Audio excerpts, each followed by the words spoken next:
Le voy a preguntar a ella, porque las mujeres siempre tienen más empuje. ¿Vos cómo lo ves? ¿Nos deja eso o es una maravilla el G20? No, es bastante similar el análisis. Me parece que lo que quedó demostrado con esta cumbre es que justamente los sectores que participaron vinieron a felicitar al gobierno de Macri, y que es un gobierno que, como venimos planteando desde hace mucho tiempo, desde los distintos sectores, es con un plan de ajuste, de entrega, es la sumisión completa al Fondo Monetario Internacional. Entonces, la realidad que él plantea en términos económicos es lo que se está viviendo y es lo que se vive también en el resto de los países, porque no nos podemos olvidar que mientras estaba Macron acá, se está produciendo una rebelión gigantesca en Francia, en París, esta rebelión de los chalecos amarillos que justamente se oponen al ajuste que está llevando ese gobierno con muy poco tiempo asumido, y es un poco lo que se vive en el resto del mundo. Entonces,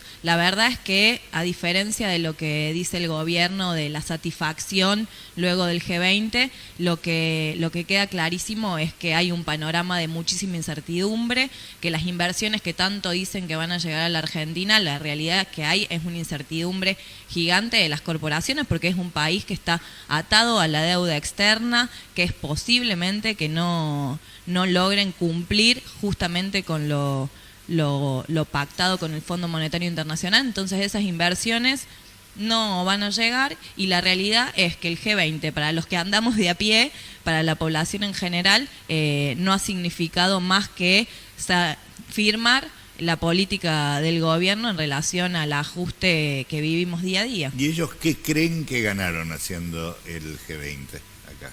Y intentan demostrar, justamente es para hablarle a las corporaciones, a los bancos, que lo lograron hacer, y dar un poco de credibilidad, que, ojo, que no fue solamente el sector del macrismo, también hay que plantear que se hizo en Claxo este encuentro, y el kirchnerismo lo usó Cristina a la cabeza como parte del inicio de su campaña, también dando un mensaje de tranquilidad, hablándole a las corporaciones, planteando, Kicillof se pasea por todos los estudios diciendo que ellos han sido pagadores seriales de la deuda, no criticando absolutamente nada de lo central que es las medidas que están llevando este gobierno. Pero entonces, para vos es lo mismo alguien que pagó toda una deuda que alguien que contrae una sideral como nunca tuvimos. El problema central está en que nunca se investigó esta deuda. Nosotros criticamos, por supuesto, la entrega y la sumisión del macrismo al Fondo Monetario Internacional, con lo que conlleva eso, que es el presupuesto que votaron hace muy poco, que es ajuste a todo lo público, y el mayor porcentaje del presupuesto que nunca antes se había visto en pago de deuda y en intereses de deuda. Pero tampoco, hay que decirlo con esta claridad, que durante el gobierno anterior se pagó sin investigar absolutamente nada de la deuda anterior, cuando hay investigaciones ya hechas de hace muchísimo tiempo que plantea lo fraudulento de esa deuda, y se pagó miles y miles de veces. Entonces, las relaciones han existido, siguen existiendo, entonces lo necesario es plantear cuál es la alternativa. Es Sí, ridículo. Macri es ridículo. Necesitamos un gobierno anti-yanqui, antiimperialista el año que viene, y bueno, por eso es que nosotros queremos un aporte desde la izquierda antiimperialista en el Frente Patriótico.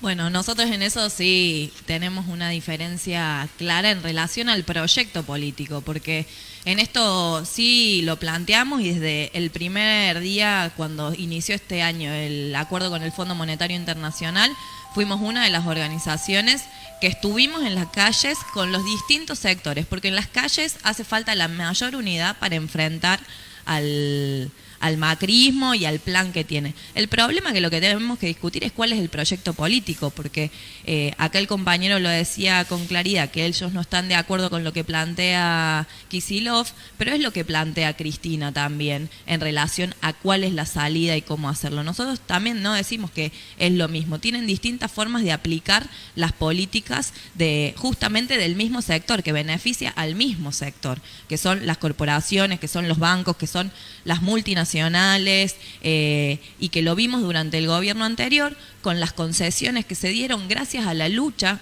la enorme lucha, porque también no hay que olvidarse que veníamos del 2001, donde fue el gran grito que se vayan todos, y hubo que cambiar también el discurso y la entrega de fondos. La izquierda en general gana las calles, pero la derecha gana las redes sociales y pareciera que de esa manera no es necesario ni salir a la vereda. Bueno, ¿Ustedes pero qué plan tienen con eso? justamente es equivocado. De hecho, por ejemplo, hubo una gran contracumbre toda la semana pasada, hubo una movilización de casi 50.000 personas en contra del G20 y sin embargo el sector de oposición como el kirchnerismo llamó a no movilizarse.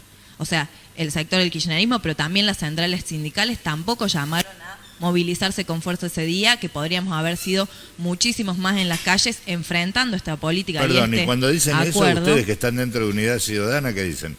No, el kirchnerismo no se movilizó, eso es real, para nosotros fue un error porque además lo que había que hacer era quebrar el estado de sitio de hecho que Bullrich quería imponer, pero bueno, el kirchnerismo es digamos, su planteo internacional no es el mismo que el nuestro. Nosotros como partido piquetero somos antiimperialistas, somos revolucionarios y el kirchnerismo tiene un planteo de adaptarse a la institucionalización, a las instituciones globales, ¿no? Al G20, a la ONU, al FMI y demás. Ahí tenemos una diferencia. Por supuesto, o sea, si son la oposición supuestamente, llamó casi de la mano con Bullrich a decir no hay que movilizarse, casi metiendo miedo de lo que iba a hacer. Y se volvió a demostrar que fue una movilización masiva y que cuando el gobierno no quiere, no hay disturbios. Entonces fue una movilización enorme, muchísima gente salió a la calle a repudiar esta cumbre y bueno, y hubo sectores ausentes que también hay que decirlo. Por eso es tan necesario discutir que son distintos los proyectos políticos que hacen falta.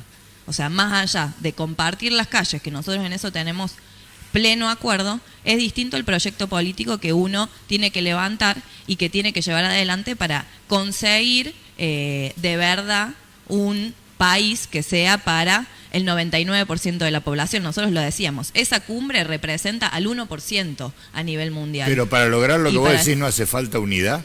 Por eso, nosotros lo que llamamos es la unidad de todos los sectores de la izquierda. Desde el MST lo que estamos convocando de la izquierda es a eso. Todos los sectores de la ¿Solo izquierda. de la izquierda? Política, social, intelectual. ¿Y solo la izquierda supuesto. puede ganar? Porque la izquierda ¿cuánto tiene de votos histéricamente? Y pero para ahí también hay que discutir cuáles son los espacios que se le da a cada uno para hablar. Nosotros agradecemos que vos nos invites y que tenemos siempre la oportunidad de decir lo que pensamos y cuál es lo que proponemos. Pero después también hay que discutir cuál el espacio que tiene un sector de la política, cuál es el que tenemos nosotros, no solamente para la época de las elecciones, pero hay miles de millones de diferencias. Vos lo decías en relación a las redes sociales. O sea, ¿cuántos miles de millones pone el macrismo, el Frente para la Victoria, el PJ, la UCR, en eso? También hay que discutirlo así. Entonces, si hay algo más equitativo, habría que ver si lo que nosotros decimos, como vos decís, que somos los más acuerdo a lo que planteamos y a lo que hacemos, lo que tiene más relación,